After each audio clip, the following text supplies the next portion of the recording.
Shalom Bapak Ibu Saudara sekalian, calon peserta cohort Formak DKI Build Internasional. Saya Gembala Benyamin Obadiah, Ketua Harian Formak DKI Jakarta, ingin menjelaskan hal-hal yang berhubungan dengan pola pembelajaran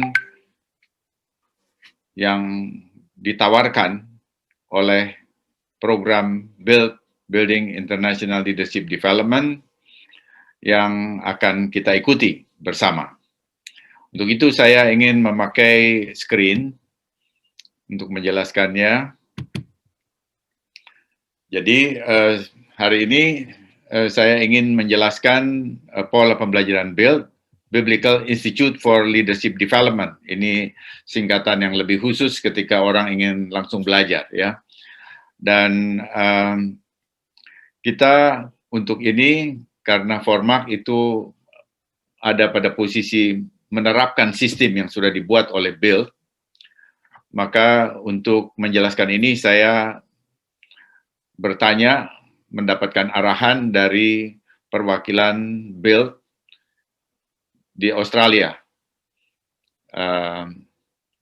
yaitu Calvin Smith. Jadi Calvin Smith menyatakan bahwa materi pembelajaran di Build itu mempunyai peringkat, ada jenjangnya. Jadi proses pemuridan atau discipleship memerlukan materi pelajaran yang sistematis dan terstruktur, dan materi pembelajaran Build itu dapat dibagi menjadi 3 peringkat. Ini Calvin Smith adalah perwakilan dari Build Internasional yang datang ke Indonesia, Jakarta, bertemu dengan pengurus Formak kira-kira 2 tahun yang lalu. Waktu itu beliau bersama dengan Dr. Bill Byrne dari Amerika Serikat. Nah, ini arahannya. Jadi mulai dari materi Build itu ada 3 peringkat. Yang pertama itu paradigms katanya.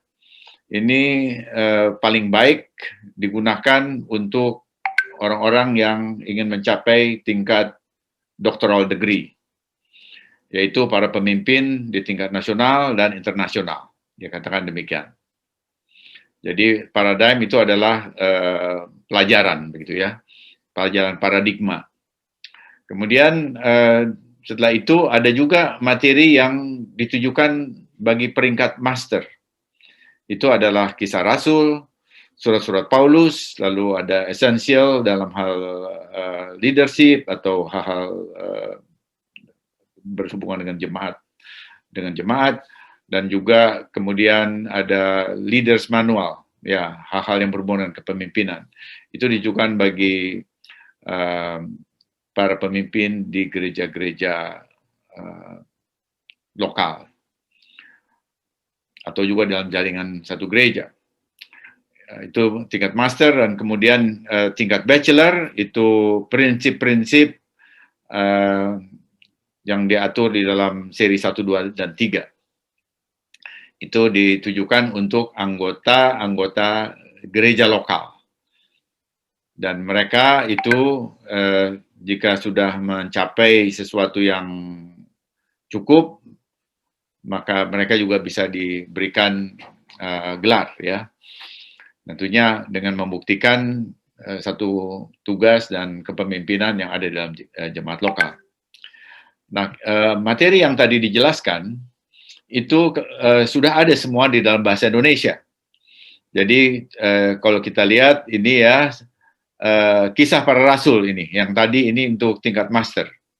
Kisah Para Rasul, dan juga bisa saja ini juga dipakai untuk tingkat doktor, tapi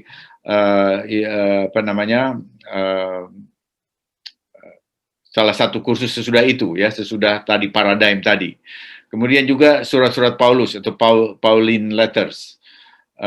Ini sudah dalam bahasa Indonesia. Kemudian yang ini yang tadi, paradigm, makalah-makalah paradigma. Ini ada dalam bahasa Inggris, ada dalam bahasa Indonesia. Jadi inilah yang untuk doctoral degree, ini yang untuk master, dan buku yang seperti ini prinsip-prinsip pertama itu untuk bachelor. Jadi dalam peringkat jemaat lokal ini prinsip-prinsip pertama, kemudian ini untuk para pemimpin dalam jemaat lokal atau jaringan gereja, dan ini orang-orang yang mempunyai lingkup kepemimpinan yang lebih luas, yang dikatakan dalam jaringan nasional tadi, dan ingin mencapai peringkat doktor. Nah, kalau kita lihat materinya disusun demikian, berjenjang, maka ini sesungguhnya berkaitan dengan sistem pemuridan yang dirancang oleh Bill.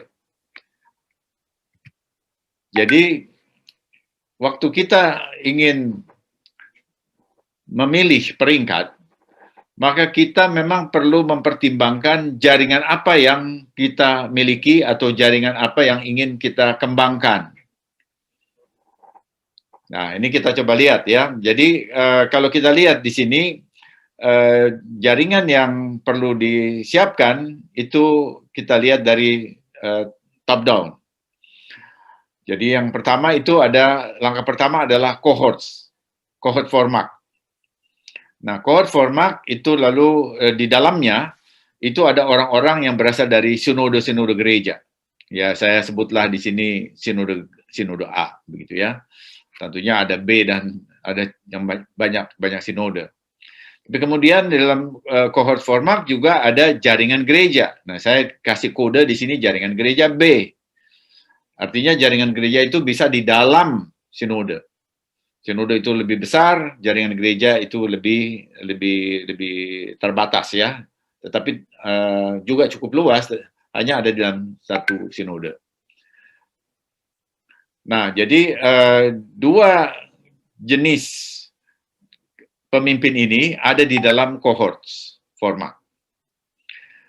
Nah, jadi mereka belajar, atau kita semua belajar begitu, tetapi bukan hanya untuk belajar di dalam sistem pelatihan atau pembelajaran build. Setelah kita belajar, langsung harus diterapkan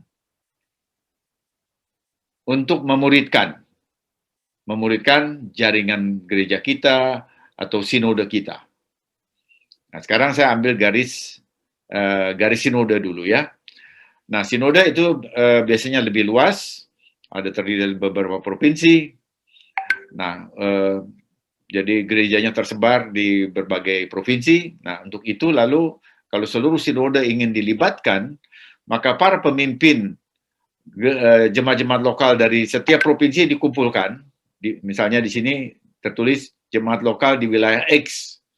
Ini satu provinsi, ini dikumpulkan, kemudian diarahkan, diberikan penjelasan, dan kemudian dibentuk satu kelompok untuk mereka, untuk para pemimpin.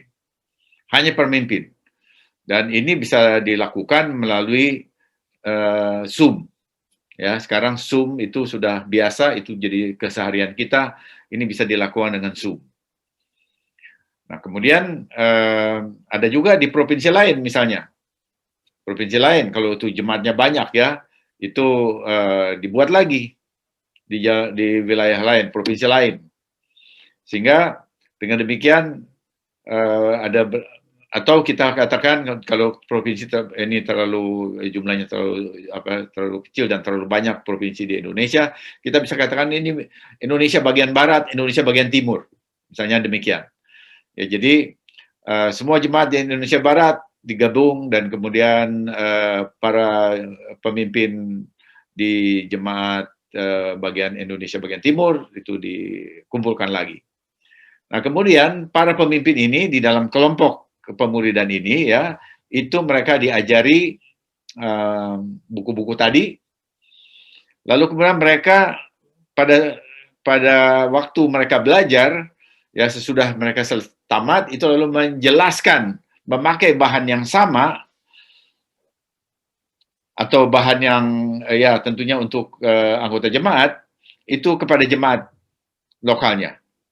Jadi misalnya materi paradigm tentu tidak mungkin diberikan kepada jemaat ya, itu memang hanya untuk pemikiran, karena di dalam materi paradigm itu sebuahnya adalah perspektif bagaimana kita melihat jemaat itu dari misalnya pengembangan sistem teologi di dalam yang berbasis jemaat lokal, lalu sistem kepemimpinan berbasis pada jemaat lokal. Itu semua dilihat ya, aspek-aspek itu. Jadi misalnya misi berbasis gereja, yaitu maksud saya itu pendidikan teologi berbasis gereja, lalu hermeneutics berbasis gereja, pendidikan Kristen berbasis gereja, kemudian pelayanan berbasis gereja, kepemimpinan berbasis gereja, semuanya di dalam konteks gereja. Nah, itu materi-materi yang ada pada paradigm. Dan hal yang seperti itu tidak diberikan pada jemaat lokal. Jadi itu hanya ada di cohort sini, di sana ya. Tapi kemudian setelah kita mempelajari paradigm, tentu bukan hanya itu bahannya, kita juga mempelajari hal-hal yang lain yang perlu disampaikan kepada jemaat lokal. Sehingga dengan demikian orang yang mengambil tingkat doktoral, dia bukan hanya materi untuk dirinya sendiri, tetapi juga dia harus belajar materi yang akan disampaikan kepada jemaat lokalnya, atau pada jaringan gerejanya, atau juga kepada sinodenya. Jadi kita bisa melihat apa yang dipelajari di cohorts itu diturunkan dibawa kepada sinode, dan sinodenya itu kemudian melalui kepemimpinan wilayah itu turun ke jemaat lokal masing-masing. Dan itu terjadi di dalam periode pembelajaran build. Jadi bukan dapat gelar dulu atau selesai dulu, tamat dulu baru kemudian melatih, itu tidak. Ini di dalam periode belajar itu ini sudah dilakukan. Justru inilah keunikan dari sistem pembelajaran di build. Karena target utamanya itu adalah pemuridan. Muridkanlah bangsa-bangsa, itu adalah amanat agung. Ya, kemudian kredit dari pembelajaran setiap kursus itu dikumpulkan sampai akhirnya bisa dihargai sebagai satu gelar akademis. Nah, hal yang sama juga terjadi dengan jaringan gereja. Ini saya pakai istilah B ya. Lalu di situ ada dalam jaringan gereja ada para pemimpin jemaat lokal, itu dikumpulkan, dibuat satu grup, satu kelompok pemuridan. Kemudian pemimpin-pemimpin itu lalu memakai bahan yang sudah dipelajari, diberikan kepada jemaat lokal, tentunya yang sesuai ya. Yaitu misalnya prinsip-prinsip yang tadi itu dijelaskan. Jadi dengan ini ya kita bisa melihat waktu seorang ingin masuk ke dalam cohort Formak DKI, maka jaringan ini sudah ada dipersiapkan. Justru untuk inilah sebelum kita melakukannya, nanti waktu mereka datang, ini harus dipersiapkan dulu. Karena ini mengambil waktu. Kita harus bicara, kita harus menjelaskan kepada sinode, kepada jaringan gereja, dan ini perlu waktu. Dan ini sebetulnya tidak lain adalah salah satu kemampuan mempengaruhi orang yang dihargai oleh mereka, itu sebagai kepemimpinan. Nah, dari penjelasan itu, sekarang kita masuk bagaimana menghubungkan jaringan dengan materi pelajaran. Nah, itu yang saya sebut dengan pola pelaksanaan berjenjang, hierarkis. Jadi ini dalam segi pola pelaksanaan. Memang kita harus memakai jenjang. Jadi mulai dari pemimpinnya, kemudian pemimpin level menengah, lalu kepemimpinan yang lebih bawah, sampai kepada anggota jemaat. Nah, kita mulai di sini, nomor 1 itu dengan tingkatan atau peringkat itu adalah cohorts format. Jadi dia bersifat nasional ini. Walaupun itu di Jakarta, ya Jakarta itu adalah ibu kota nasional, jadi ini bersifat nasional. Nah, cohorts itu terdiri dari wakil-wakil dari sinode. Ya, ini kita sebutlah sinode A. Kemudian juga ada jaringan gereja. Jaringan gereja, sebutlah jaringan gereja B, atau apalagi, jaringan apalagi begitu. Tapi mesti ada hubungannya dengan jaringan masyarakat gitu. Itu bisa diterima, bisa di-cover oleh sistem BELT, tetapi mesti ada di masyarakat. Ya, masyarakat itu bisa sekolah teologi atau apa, tapi itulah masyarakat atau pelajar, itu semua termasuk. Nah, di cohort itu nanti pada tahun pertama itu akan dipelajari ini buku paradigm tadi. Ya, setelah paradigm tamat, lalu kemudian kisah para rasul, kemudian tahun keduanya lalu surat-surat Paulus, lalu semua yang lain. Semuanya yang lain, ya. Jadi saya ambil beberapa contoh. Ini yang pertama paradigm, ini tidak boleh tidak boleh dilewatkan untuk orang-orang yang ingin mencapai peringkat doktor, sementara yang master tidak perlu, ya. Jadi di dalam satu cohort itu bisa ada orang-orang yang untuk doktor, ada orang untuk master, bahkan juga bachelor, itu bisa dilakukan bersama. Menurut Calvin, ya, menurut Calvin Smith. Jadi saya mesti mengikuti arahannya. Baik, ya. Jadi itu kita lihat ada pelajarannya, dan ini selama kira-kira 3 tahun katanya. Oke, nanti kita lihat. Ada lagi diagram-diagram lain yang bisa menjelaskan. Nah, kemudian setelah belajar kisah Rasul misalnya, atau Acts ya bahasa Inggrisnya, itu lalu orang yang datang dari sinode A, dia bawa sistem ini atau pelajaran ini kepada sinodenya. Lalu di sinodenya dia kumpulkan, artinya dengan izin dari ketua sinode tentunya, dia mendapatkan otorisasi supaya ini jangan seakan-akan jadi sesuatu yang asing begitu, jadi harus ada izin. Lalu dia mengumpulkan pimpinan jemaat lokal di satu daerah. Kemudian dibentuklah kelompok pemuridan, boleh dibilang kohort daerahnya sinode itu, bisa aja dengan nama apa, tapi itu satu kelompok pemuridan, dan mulai mengajarkan buku Kisah Para Rasul, Acts, yang tadi sudah dia pelajari di tahun pertama. Nah, karena ini harus tamat dulu, maka artinya di sinode A itu baru bisa mulai itu tahun kedua. Tahun kedua, atau segera sesudah ini tamat, baru ini bisa dilakukan. Kira-kira demikian ya. Nah, kemudian setelah ini selesai, maka kemudian dia bisa maju ke prinsip satu. Prinsip satu. Nah, kemudian masih di dalam sinode itu, prinsip satu ini kemudian pemimpin jemaat lokal ini ada dibuat ya grupnya, kemudian mereka kembali ke jemaat lokal, dan mereka mengajarkan prinsip satu di jemaat lokalnya. Jadi dia membuat kelompok pemuridan di gereja lokalnya. Kalau tadi ini pemimpin jemaat lokal di daerah, jadi dikumpulkan misalnya pakai Zoom, misalnya di Jakarta, ya, dia kumpulkan pakai Zoom, lalu kemudian dia berikan arahannya, lalu mereka menjalankan semua ini tugas-tugasnya. Nah, setelah pemimpin jemaat lokal itu mendapatkan itu, maka dia akan membuat lagi kelompok di gereja lokalnya. Tadinya dia belajar di satu kelompok pemuridan bersifat regional lah atau daerah begitu ya. Baru sekarang dia bawa ke jemaat lokalnya. Jadi ini jemaat lokal, sementara ini di daerah. Jadi levelnya tuh level daerah.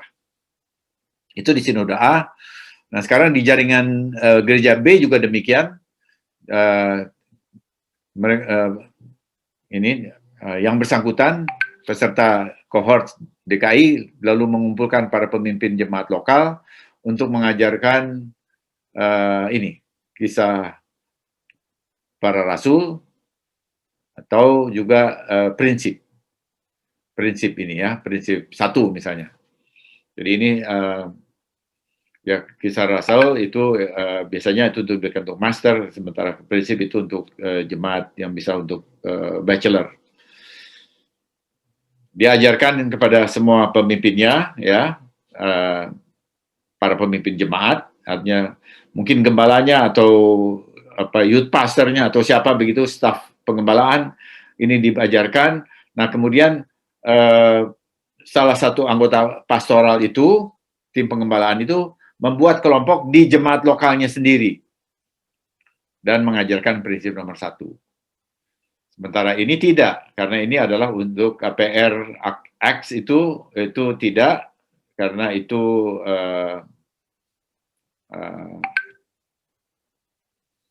untuk tingkat master.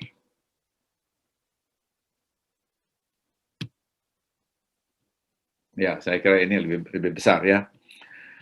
Nah, jadi itu hubungannya dengan materi pembelajaran.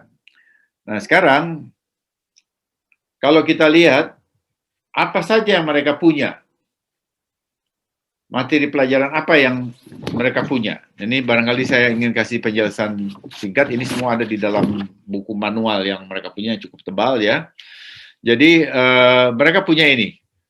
Ini establishing process 3 years. Jadi teologi dalam budaya.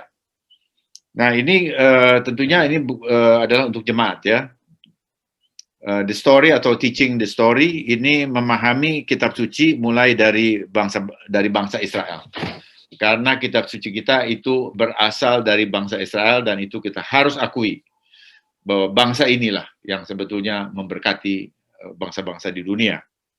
Dan itu diambil dari atau situasinya diambil dari Kisah Rasul bagian pertama. Di awal Kisah Rasul, apa yang sebetulnya terjadi di sana itu dituangkan dalam buku-buku ini. Kemudian ada lagi satu seri yang lain, The First Principles ini ya. Ini sebetulnya bicara tentang program-program pemuridan, keluarga, misi gereja yang memakai pola buku Kisah Rasul. Kemudian di sebelah kanannya ini adalah The Gospel Series, ya, seri Injil. Itu bicara tentang hubungan keluarga, gereja lokal, pengembangan generasi mendatang. Nah, itu dirangkum di dalam buku-buku ini. Ini tentunya berguna untuk menyiapkan kaum milenial itu untuk jadi pemimpin-pemimpin gereja mendatang. Nah, itu satu seri ya. Kemudian juga ada Theology and Culture, ini untuk leadership. Untuk leadership. Jadi ini ada 15. Ada 15 nih, lengkapnya itu 15 course, 15 kursus. Jadi buku yang di sini itu Kisah Rasul, kemudian surat-surat Paulus, kebiasaan atau habits apa begitu ya. Ini itu yang ada pada umat Tuhan yang bagaimana harus menghandle kebiasaan-kebiasaan kita untuk bertumbuh secara iman, secara rohani, lalu tentang family, keluarga, lalu ada prioritas-prioritas, bagaimana memilih prioritas atau mencanangkan prioritas dalam kehidupan, lalu ada kepemimpinan, ada pengembalaan, lalu penginjilan, lalu juga metode tafsir, perjanjian, pembelajaran tentang perjanjian, dari perjanjian Abraham, perjanjian Nuh, perjanjian Abraham, ya kalau juga ada yang perjanjian Adam katanya, ya itu ada seri dari perjanjian. Kemudian setelah dari perjanjian Abraham itu ke Sinai, kemudian perjanjian David, kemudian perjanjian yang diperbarui. Jadi itu semua ada di sana. Kemudian juga ada beberapa esensial ya, yang apa yang dipandang penting di dalam kepemimpinan. Kemudian khotbah, bagaimana preaching, kemudian pengembangan karakter, dan juga perspektif. Nah, ini semua di dalam sini. Nah, yang saya juga masih belum dijelaskan bagaimana ini semuanya bisa dipelajari dalam 3 tahun. Ini tentunya memerlukan waktu yang lebih lama ya. Nah, barangkali nanti kalau sudah lebih dekat kita akan melihat kita ingin mendapatkan prioritas karena tidak mungkin semuanya dipelajari dalam 3 tahun. Ini besar ya ininya pelajarannya, jadi kita akan lihat apa yang kita dahulukan, mana yang kemudian belakangan, dan tentu saja semuanya ini bisa dipelajari kalaupun sudah tamat ya. Nah, jadi itu. Kemudian sekarang kita lihat hubungan Institute Build dengan Sekolah Antioquia. Kita lihat di sini ada segitiga ya. Yang warna hijau ini 1 tahun. Kemudian ini kuning 2, ada 2 tingkat, T1, T2, T3, ada 2 lapis ini apa namanya yang kuning atau ya kuning coklat lah begini ya.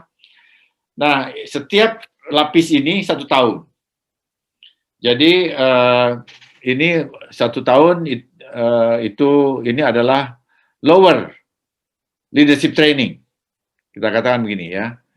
Ini lower discipline certificate ini. Ini certificate, dikasih certificate. Kalau dia tamat, certificate 1 tahun gitu ya. Kemudian kalau dia lanjutkan ke tahun kedua, ada lagi bukunya tahun kedua, dan kemudian tahun ketiga, maka ini dia meningkat pada middle leadership training. Jadi dikasih diploma ministry. Ya, ini sesuatu yang bagus ini. Jadi kalau anggota kita belajar di sistem ini SOM dan sebagainya, itu dikasih apa? Certificate. Ini dikasih diploma. Jadi kan ada sesuatu yang apa namanya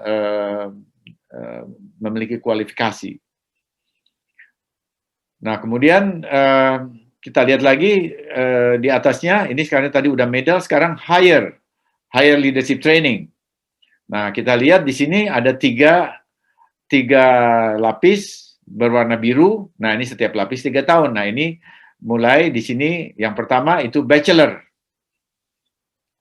tingkat bachelor, ministry atau BTH, teologi, kemudian master, kemudian doctor of ministry. Ini disebut higher leadership training. Nah, ini 3 tahun. Dan ini yang biru disebut Antioch School. Jadi sekolah Antioquia, sedangkan yang di bawah ini ya, ini adalah Build Institute. Nah, jadi itulah hubungannya. Dalam penjelasan yang pertama, saya mengatakan bahwa ada 2 sistem, ada subsistemnya ada 2. Yang satu itu Build Institute, inilah dia, ya, itu untuk jemaat sampai memberikan Diploma of Ministry, dan kemudian untuk para pemimpin itu dilanjutkan lagi dengan sekolah Antioquia dari bachelor itu S1 di sini, master S2 dan doktor S3. Nah, ini ternyata sudah dilakukan di India.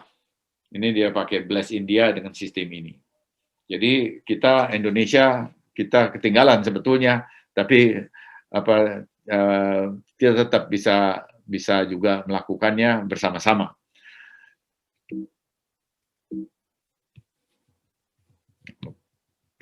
Ya. Kemudian pertanyaannya adalah sekarang setelah kita mau bentuk cohorts, siapa yang dapat menjadi peserta cohorts? Nah, ini juga arahan dari Calvin Smith ya. Sebagai perwakilan dari Build yang datang ke Indonesia, yang juga bersama dengan Dr. Bill Byrne. Calvin Smith juga dia mengikuti sistem ini. Saya nggak tahu apakah sekarang sudah tamat dia ya, tapi dia pernah mengatakan dia juga mengikuti sistem ini. Nah, jadi ada 5 siapa yang dapat menjadi peserta cohorts. Ada hal-hal yang perlu diketahui lah ya bagi peserta cohorts. Pertama, seorang pemimpin yang dapat membawa sistem pemuridan Build ke dalam sinode atau jaringan gereja yang bersangkutan. Jadi waktu kita belajar di Build, itu bukan kita belajar, lalu dapat pengetahuan, lalu udah untuk diri kita. Bukan hanya itu, tetapi kita mesti membawa sistem ini ke jaringan sinode atau jaringan gereja kita. Nah, karena itu core dari build itu adalah pemuridan, bukan belajar untuk dapat gelar. Nah, ini saya ingin menggarisbawahi bahwa core dari build itu adalah pemuridan. Jadi jangan harap hanya belajar lalu dapat gelar di dalam sistem build. Tidak pernah. Karena mereka akan lihat apa yang dimuridkan di dalam di baik sinode maupun di jaringan. Jadi itu yang dilihat karena itu leadership-nya di sana. Itulah amanat agungnya, kira-kira begitu. Padahal itulah core. Jadi itu sebetulnya yang harus disiapkan dulu, baru kemudian setelah kita jalankan dengan setia, akhirnya kita bisa mendapatkan kredit yang cukup untuk meraih gelar akademis, baik bachelor atau S1, master S2, dan doktor S3. Kemudian yang kedua, mengikuti sistem pembelajaran BID di level yang sesuai, secara mandiri. Itu level yang sesuai itu bachelor, mau master, atau doktoral. Doctorate ya, itu yang mana yang mau diambil. Itu kita ikuti sistem ini pada levelnya. Dan itu harus dilakukan secara mandiri. Kemudian yang ketiga, bersedia memimpin kelompok pemuridan build secara pribadi. Nah, ini salah satu yang terkait dengan itu, dengan ini ya, dengan sistem ini, bersedia memimpin kelompok secara pribadi. Walaupun tentu saja kita bisa membentuk tim, tetapi tetap tanggung jawabnya itu ada pada peserta di cohort yang belajar untuk mendapatkan satu peringkat dalam build secara akademis. Kemudian yang keempat, mengadakan materi pembelajaran build secara mandiri. Artinya buku itu harus diadakan secara mandiri, artinya dibeli dengan tunai, secara tunai. Semuanya dalam bahasa Indonesia. Ada saatnya juga kalau udah belajar tapi kemudian dia katakan, oh itu belum kami approve gitu ya, maka kita juga diminta melihat bahasa Inggrisnya. Misalnya apa yang kita pelajari ternyata itu belum di-approve, tapi sudah ada dalam bahasa Indonesia tapi belum di-approve, misalnya itu kita juga diminta menyediakan dalam bahasa Inggris. Dengan harga buku yang sangat biasa ya, jadi misalnya ini 150.000 tebal, dan juga yang lain juga demikian, ukurannya bisa A4, bisa seperti ini. Ini buku Paradigm. Nah ini harganya begitu, antara 100 sampai 150.000 dengan ongkos kirim tentunya. Lalu yang kelima, mengikuti peraturan dari cohort format build internasional. Nah, jadi cohort ini di format. Nah, formatnya ini tentunya dalam menerapkan sistem ini di Jakarta, lalu ada sesuatu yang perlu disepakati bersama, dan itu harus mengikuti aturannya format. Jadi format yang menetapkan waktu itu diterapkan di Jakarta. Sementara itu juga tidak boleh bertentangan dengan aturan build internasional. Jadi saya kira itu yang kita bisa lihat ya dari atau proses atau pola belajar di build internasional. Jadi ini yang penutup, satu challenge, satu tantangan untuk kita semua. Bila Anda siap bergabung dalam cohort build format, harap hubungi saya untuk tindak lanjutnya. Jadi itu mesti dipilih dengan satu pilihan. Ya, kalau bersedia, ya menyatakan bersedia, karena dengan menyatakan kesediaan itu, semua tadi persyaratannya juga sudah siap. Dan tentunya kita bisa maju bersama. Jadi dengan sistem build ini, memang kita bertambah pengetahuan, tapi bukan hanya untuk gembala atau para pemimpin. Pengetahuan itu juga harus segera di delivery, itu diteruskan, ya di disburse itu kepada jemaat lokal. kepada anggota jemaat, sehingga baik pemimpin jemaat maupun anggota jemaat meningkat pemahamannya dengan Alkitab, meningkat pengetahuan firman-Nya, meningkat imannya, dan ini merupakan satu hal yang baik. Dengan demikian kesaksian jemaat juga menjadi lebih kuat, dan kalau begitu maka proses pemuridan itu akan berkembang bagi kemuliaan nama Tuhan. Saudara Rabah, terima kasih. Tuhan memberkati.